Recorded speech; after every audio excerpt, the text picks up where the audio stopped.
Hello and welcome to Who Wore It Better, where I review Raw and SmackDown back to back and try and figure out which show won for the week. Now, before I begin my review, a quick little congratulations to Matthew from Botchamania and Steven Larson from Going In Raw on being announced and confirmed for StarCast, the event happening the weekend of All In Chicago, the first weekend of September. Best of luck to you guys for that. I'm very happy for you. It sounds like it's going to be an amazing event. I really wish I could be there. I was very close to signing on to StarCast as well. However, I have a conflicting gig happening that same weekend elsewhere. I am very happy with the gig that I have there. I'll tell you more about that in the weeks to come. Raw and SmackDown both take place at the O2 Arena in London this week. Roman Reigns opens up Raw coming out to a standing boovation. He is being serenaded by the universe, according to Michael Cole. I do like the sound of the boos in London. It sounds a little different. It sounds a little more prim and proper, like boo. Roman complains that he was robbed yet again. And, for someone who's supposed to be a big, anti-authority babyface and everything, he certainly does a lot of complaining and making excuses. I don't know if that's by design or just through accident from the way they write him or what. It's not very good. It's not a very good look. Anyway, he calls out Jinder Mahal for what happened last week, but Kurt Angle comes out instead. He says that Jinder's got a qualifying match later on and that Roman has no more qualifying opportunities for Money in the Bank. And so Roman just goes about his business, goes to the back and starts fighting Jinder backstage. I love the little subtle touch here at the beginning because Jinder, first thing he does is just shove Sunil right into harm's way. They fight onto the stage area. The agents break it up. Roman stands tall and Jinder kind of runs off. It was a good segment if you're a fan of Roman Reigns. It was a chaotic big old brawl. We'll see where it goes later tonight. Intercontinental title on the line as Seth Rollins defends against Kevin Owens. What can I say? This is easily the match of the night, and what a hell of a way to officially open up Raw. I loved Seth's Falcon Arrow on the apron. That looked brutal. And Owens going for a swanton off the top rope, but Rollins puts the knees up. The match ends when Owens hits the Fisherman Buster off the top and Rollins rolls out. Kevin puts him back in, and as he's climbing back in, Seth hits him with a stomp to win and retain. Great match. Great.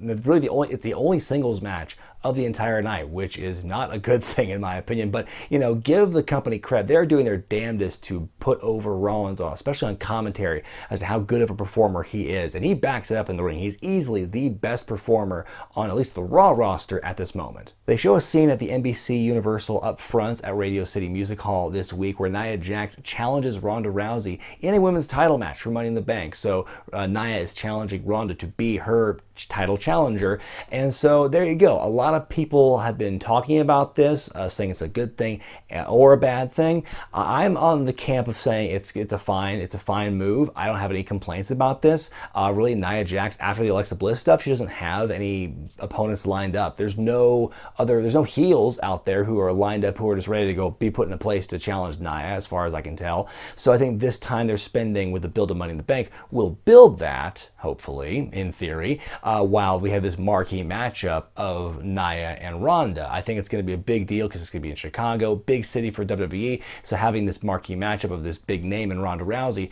challenging Nia Jax, it's going to be a big deal. Now, people say Ronda hasn't earned it, but I keep saying wrestling's never been a meritocracy, so really who gives a shit about whether she's earned something or not? She's a big draw. It's going to be a big matchup. It's going to be getting a lot of coverage. So, it's a win for the company, and I'm sure they're going to have a lot of time to rehearse this in their backstage ring to get ready and make this match look as sharp as possibly can be. I mean, it's going to be a big test for Ronda. It's her first, unless she has a kind of a warm-up match on Raw in the weeks to come, it's going to be her first singles match since coming to the company. So hopefully it will be kind of a sink or swim for her. I'm hoping it will go well. But yeah, I have no real complaints about it. The only one thing I had to complain about the segment itself, where they show the clip of Nia calling out Ronda, was the awkward ending with the two of them and Charlotte, and then they walk off and they're buddies. That was just kind of jarring. I know they don't have a heat with each other yet. They're not like, ooh, I hate you, but it was still kind of weird. In one of our 18 or so Money in the Bank qualifying triple threats on the evening, we have No Way Jose versus Baron Corbin versus Bobby Roode. No Way Jose is over in the UK. They were chanting his name when he was making his big comeback near the end, so apparently it's working.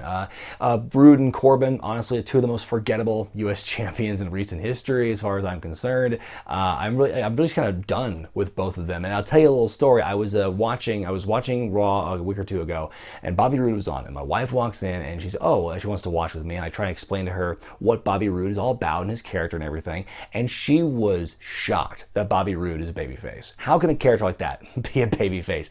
Even my wife, who's not that into wrestling, can tell when it makes sense and when it doesn't make sense, when somebody's a face or a heel. And I've been saying that for a long time for Bobby Roode. I think that if Bobby turns heel, it'll be a miraculous turnaround. I think he'll do so much wonders for him.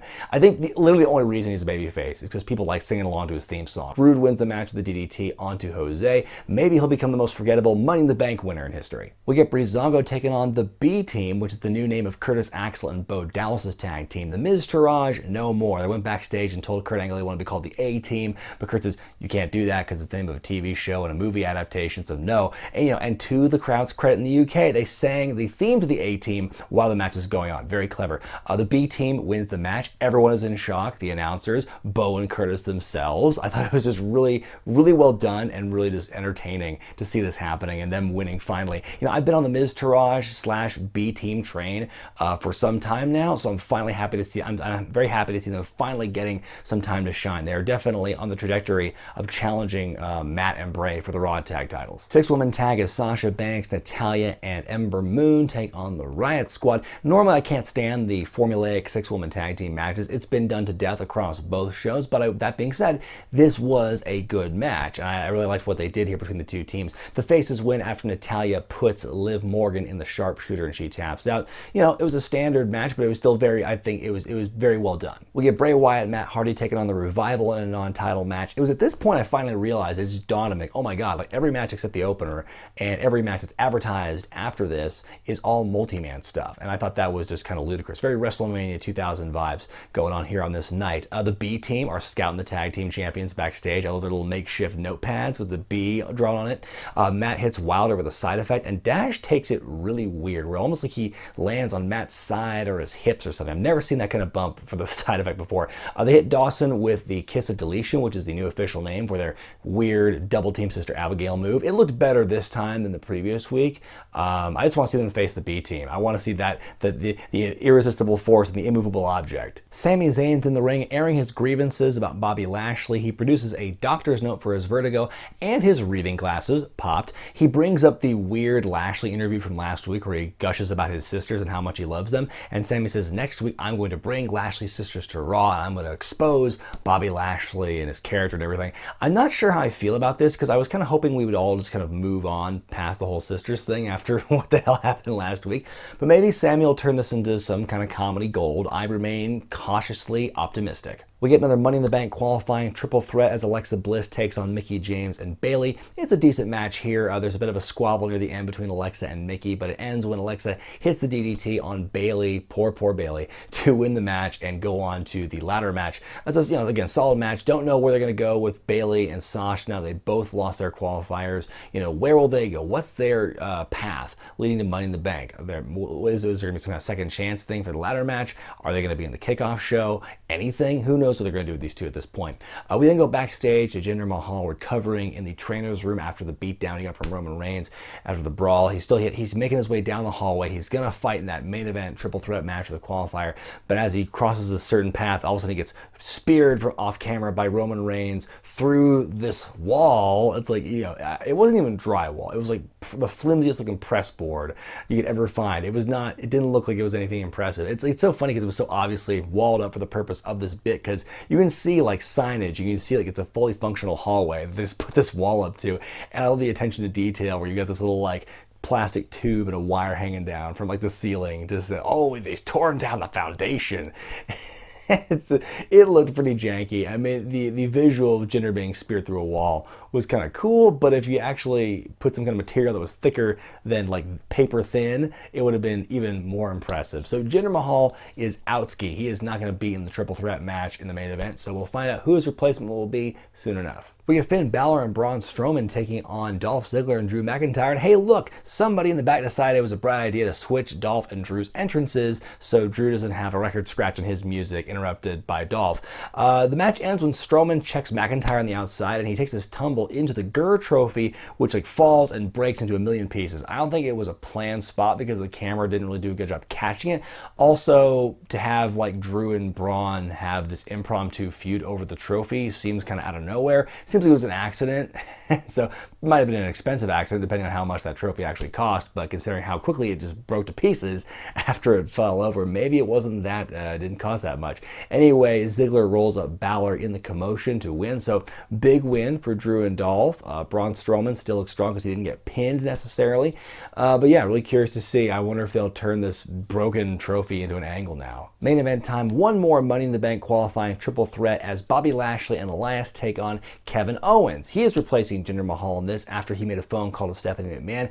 And here's the thing, this is one of the biggest problems, I think, with Raw right now, is this total lack of continuity in the fact that Kevin Owens, the man who viciously assaulted Stephanie's father Vince last year, is suddenly now like in good graces and gets special treatment from Stephanie McMahon. I don't get that. Are they going to explain that? Like, was she in on the beatdown of Vince? Did she just like forgive him? Are they cool now? Or did the writers just have a brain fart and forget? I'm leaning toward the latter of all those options, honestly.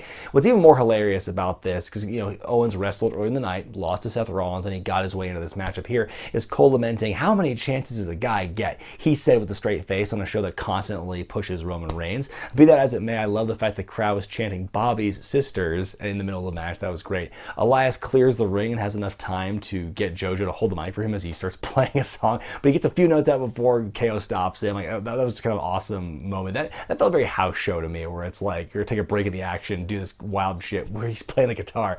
That was pretty good stuff. The match really picked up a lot after that break. I wasn't really sold on the match for the first part of it, and then when that bit happened with Elias, then I got really interested in it, and the match really picked up as well. Lashley looks to win, but Sami Zayn pulls Lashley out of the ring, hits him with a haluva kick on the outside, KO with a frog splash onto Elias to win the match. Yeah, the match was great near the end, really picked up, and now the feud with Sami is in full speed ahead. We can finally care about Bobby Lashley because he actually has an angle. He was there for weeks, and I couldn't care less about him because he had nothing going on. He had no promos, he had no storylines, and now he's finally in the program with somebody, and so now I'm being compelled to care somewhat about him finally. SmackDown opens up with Renee Young interviewing Daniel Bryan in the ring. She can barely get the words out though because of the ongoing Daniel Bryan chants in the background. D-Bry is hella over in the UK, and then he says he's not content with just being back. He wants to be on top. He wants to be champion again. Out comes Big Cass to interrupt him, and he basically says, I promise you, I will keep you from succeeding. I will keep beating you up so you can't become the champion again, which is life goals. I think Cass's promo went on a little bit too long. I think if he cut it in half, or maybe cut off by 1/4, it would have been a lot more compelling. I think it just got a little long, dragged out a little bit. But he starts talking about Daniel's family, and then when he gets in the ring, then he gets just the shit beat out of him by Daniel Bryan. Like, he really just lays into him. Cass gets no offense in here.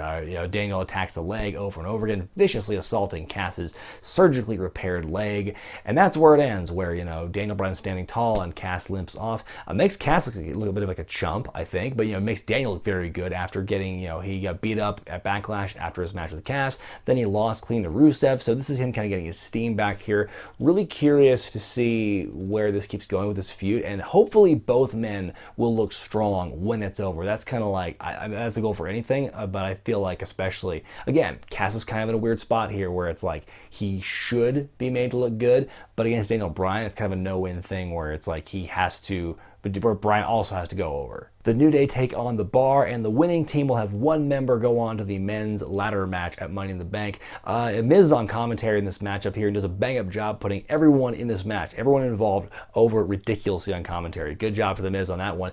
Fun match here. New Day wins after Big E almost kills himself, spearing Sheamus through the ropes to the outside, and Xavier hits the big elbow drop on Cesaro. So New Day wins here. I'm curious to see which guy they'll pick to be in the match. I feel like, Kofi's the easy choice because he's the one who does the crazy shit off the ladders.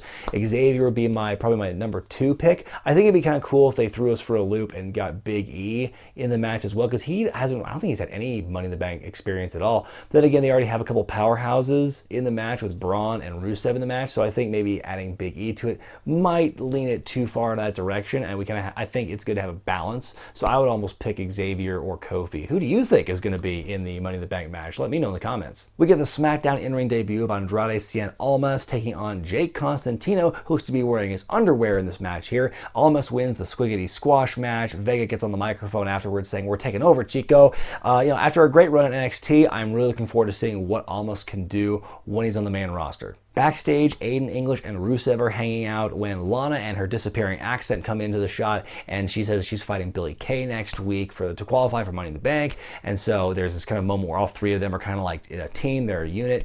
Stark contrast from the seeds they were planting a couple of weeks ago. It makes me wonder if they're still doing the storyline of Lana driving a wedge between Rusev and Aiden. This segment seems to be a lateral move. Carmella's celebrating her big win at Backlash with the Royal Melibration. There's a town crier, there are beef eaters, she makes her way down in the ring and everything, and from that point the quality of the Melibration really takes a nosedive, because it's just like leopard printed sheets just strewn about haphazardly in the ring, and like that didn't, to me, was kind of weird. I know it's like there's no pyro anymore in the company, but could you at least have like confetti or something? I feel like the tone of the celebration should have been done a lot more pomp and circumstance. They really downplayed it. I think that made it look really cheap.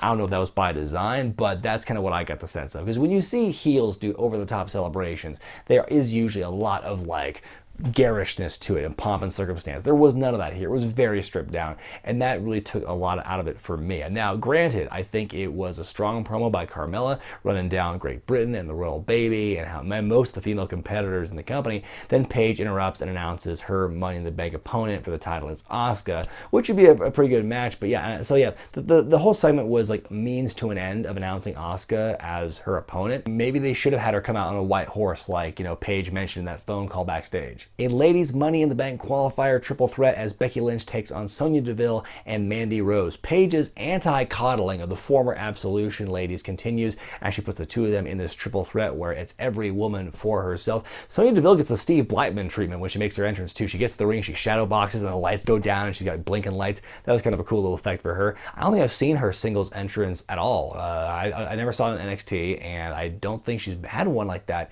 since being on the main roster, because she was with Absolution this whole time.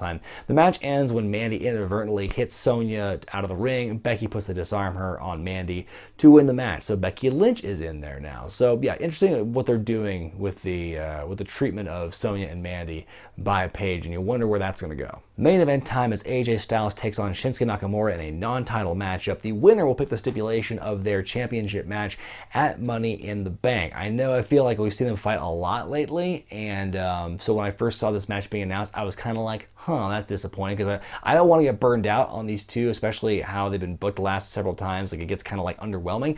I didn't want to see more of that here. That being said, I did like where they went with this matchup. This match was great. I think on par or better than the Kevin Owens Seth Rollins match on Monday.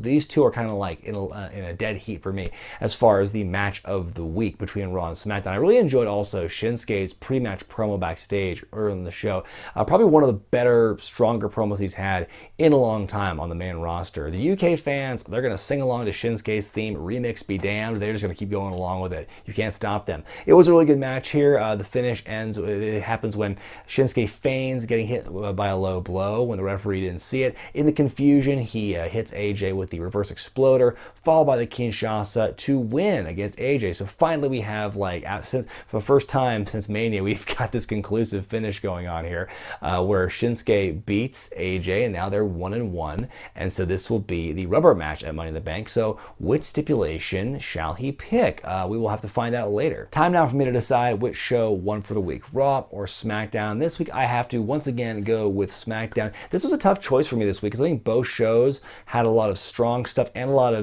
some weak things as well. I think they were overall both pretty solid shows. I don't think there was a lot wrong with Raw per se. The one knock I have on Raw was the fact that every match but one was a multi-man, and that gets really annoying after a while. You're telling me that 3 hours is not enough time to showcase a lot of these people in individual matches? Like, we didn't even get Chad Gable, didn't even get Mojo Rawley on the show, for example. So you have all these like tag matches and triple threats, and we don't see any of those guys. That was a little weird. But I did enjoy Rollins and Kevin Owens. I liked the adventures of the B team. We saw them in 3 different segments on Monday, and that's great. And then, of course, the main event of Kevin Owens, Elias, and Lashley. So yeah, MVP of the week was Kevin Owens for doing double duty for 2 big matches in one night. With SmackDown, the 2 matches that stood out to me were New Day versus The Bar, and of course AJ and Shinsuke. That alone I think was worth the price of admission. The one negative I really had with SmackDown, like I mentioned, was the Royal Melibration. I said before, I think if you're going to do heel celebration segment, it needs to be over the top and garish to really get that maximum heel heat,